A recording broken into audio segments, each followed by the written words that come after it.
What's up? It's Guy and Daniel here, Ferro, Staub at Keller Williams in Chattanooga. Yep. We're going to talk today about plumbing.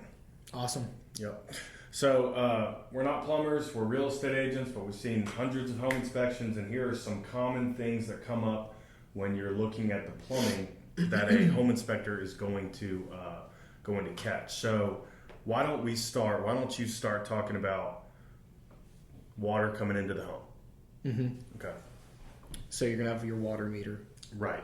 And from your water meter, you're going to have a thin line coming into the house.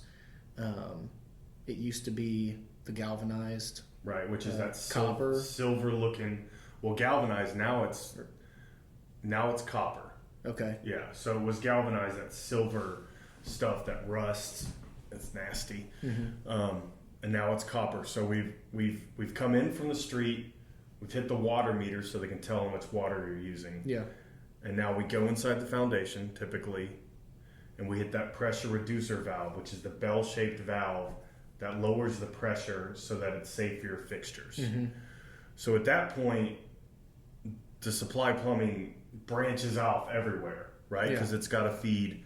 I mean, what all does it feed? It's everything. Sinks, showers, Or tubs, toilet, water heater. Water heater. So once it gets into the house, nowadays it's your PEX. Right, which is flexible tubing. It's normally a blue or red. Yeah, and they got the blue line for cold, Yeah. red line for hot, and it's pretty much just really, really thick plastic. Yeah. But it's got a mesh in it as well. I didn't know that. Yeah, it's got like this meshing. If you look closely at it, you can see how it's running, and then that's coated in a bunch of plastic. Gotcha. Flexible plastic. But that's what's being used now. It was copper. It was copper before that. Copper. For a long time, which is great. The galvanized. Yeah, the galvanized not so good. So PEX, awesome, brand new stuff. Pretty freeze proof, which is the benefit of that. Also easy to run. Mm-hmm. Copper, very clean, but not as freeze proof. But most people would say that's still decently updated stuff. And then galvanized. The reason galvanized is bad is because galvanized will rust from the inside and it can fail. And if a water supply line fails, you could have a very, very bad day. Yeah. In your older homes, you can, if you've got the galvanized, you can tell if it's failing really low water pressure. Yeah, because it's building, the coat's building up on the inside. Yeah, and if you take out, I had a plumber show me once. We were inside of a house, and he just went. It was this simple. He went upstairs into one of the bathrooms, went into the sink, turned it on, saw how low the water pressure was, unscrewed the little screen faucet, turned it upside down, gunk, just fall. And then right when he put it back in, the water pressure is good because it had that. Everything was getting pushed up to that screen. Yeah, all the gunk on the inside of the pipes. And he's just like, it's giving itself away. Yeah. Okay, so now we've talked about water comes in, water goes into the fixtures, through the pressure reducer valve, out the branch plumbing, into the fixtures. Now it goes into the drain. Modern houses are plumbed with PVC, white plastic drain lines. Yeah. But the old stuff, I mean, what do you see the most of? I see cast iron. You see a lot of cast iron. I think some galvanized waste lines. I think there were galvanized waste lines too. Yeah. But they're bigger. So if you get under your house and you're looking and you're wondering what's, especially if you're in an old home, because the good thing about PEX nowadays is it's so noticeable. And it's always supply. PEX is never drained. It's always supply. And you see, what am I saying about the PEX? There's not a lot of, it's that rubber, it's like a hose. So it's in old homes, it can be confusing what's supply and what's discharge, what's leaving. Yeah, what's waste. And, but the way that, an easy way to tell is your really, really thin lines are usually your supply because they're pushing that water through. Yeah. And then your big ones are more likely drained. Is what's draining. Yeah, waste. Yeah. Waste, yeah. Okay, so everything now using gravity, right? All the different toilets, sinks, showers, tubs, everything is tying into these waste lines. And these waste lines are, think of it like a tree. They start out as twigs, and it comes into branches, and then it goes down into like, this is a dumb analogy, but I'm not a plumber, right? Like a trunk, you know, at the bottom. And that is what is running to the exterior. Now, I'm going to talk about sewer. Guy's going to talk about septic. So once it leaves the house, house, where is it going? It either goes into the sewer or it goes into a septic system. Yeah. All right, so I'll take sewer. So if it goes into sewer, it hits your main waistline, the thickest one, right, where everything's coming into it. It leaves the foundation. It goes out under your yard, and it ties into a sewer system under the street. Now, this can be a huge problem, and it is the most money I've ever had a client have to spend on a house. Oh, I feel so bad about it still. It was years ago, but the sewer line was an old either clay pipe from the 20s or 30s, 40s maybe, or it was an old cast iron. See, with the clay pipe, tree roots will actually crush it. Or if you're driving over your lawn, you got a heavy enough car, it'll crush it. And you know, or it's cast iron, which can eventually rust. That's not nearly as bad, but still, cast iron is not modern. What it should be is a PVC line running to the sewer. Now, here's what's so expensive. You think, no big deal, you dig up the yard, you replace the plumbing, you put the dirt back. It's a day's work. Well, the problem is that you have to connect to the sewer system under the street. And in Chattanooga, you have to pay for that. You have to pay for tearing up the street. And I'm telling you, little bungalow downtown, $8,000 all day to replace a sewer line. Wow. So, before I turn it over to you for septic, a couple things to think about the sewer line. One, you can get it scoped before you buy the house. It's about $200. They run a camera and they can show you what material it's made of and what kind of shape it's in. Or two, what more my clients are doing these days is buying sewer line insurance. The city of Chattanooga partnered with some company and they're doing sewer line insurance for like $13 a month, $14 a month, which is the best money you'll ever spend because, I mean, oh my gosh, you know, $8,000 is kind of your best case scenario. Yeah.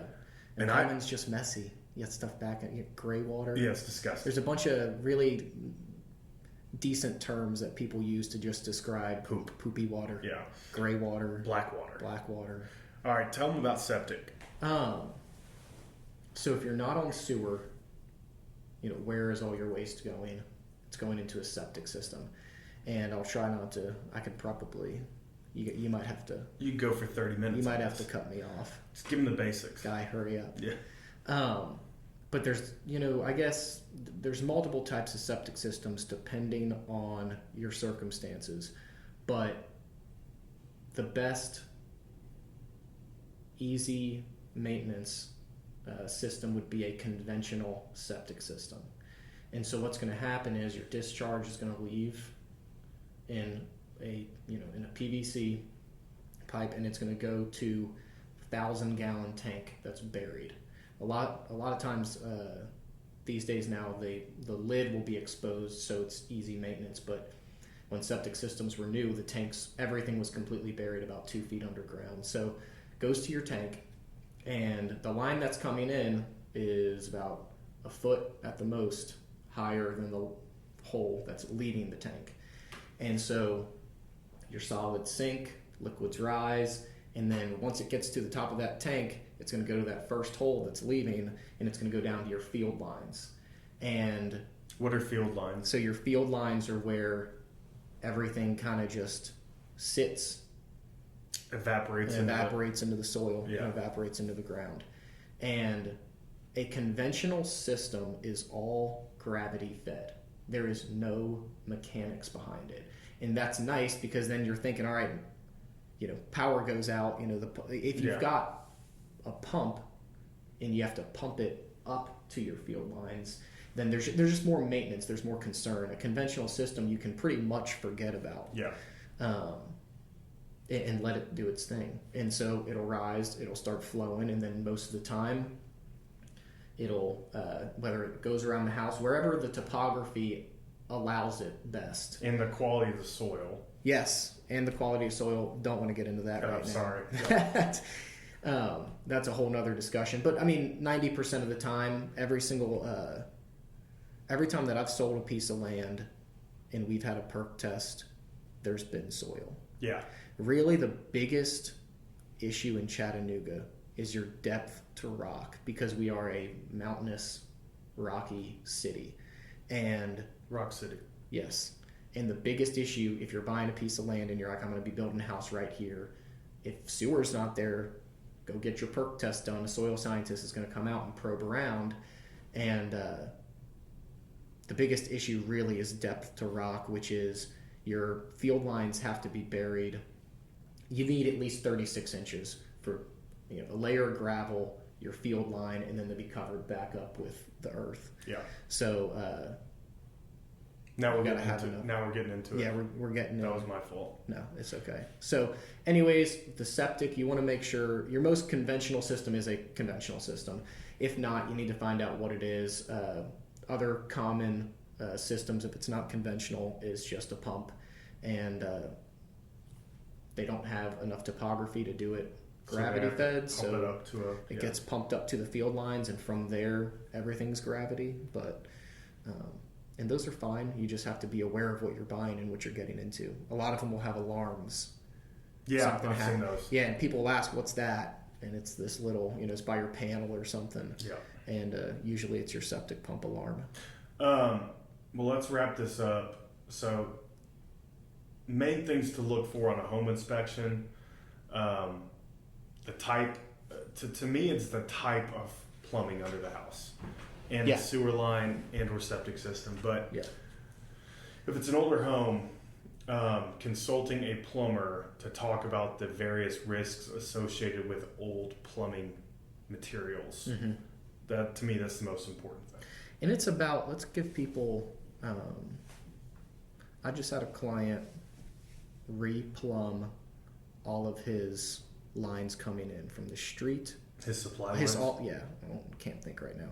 All of his supply lines. Everything else was PVC, so it was good. But he did all of his supply lines, and he spent, I think, between $2,500 and $3,000. Right. So he brought a new copper line from the street. He brought a new line from the street, I need and then to do ran that, 'cause my PEX. water pressure is garbage. Yeah. I have like a 100-year-old house. Yeah. But I also feel like we could have used a lot of puns during this. I'm a little disappointed in this. Oh, I know. When you're talking about plumbing, it's messy. We could have plumbed the depths. We could have. All right. Well, this episode was brought to you by Red Bull. Red Bull gives you things. Things. This is Daniel Staub. Guy Ferro. And thank you for tuning in. Thank you.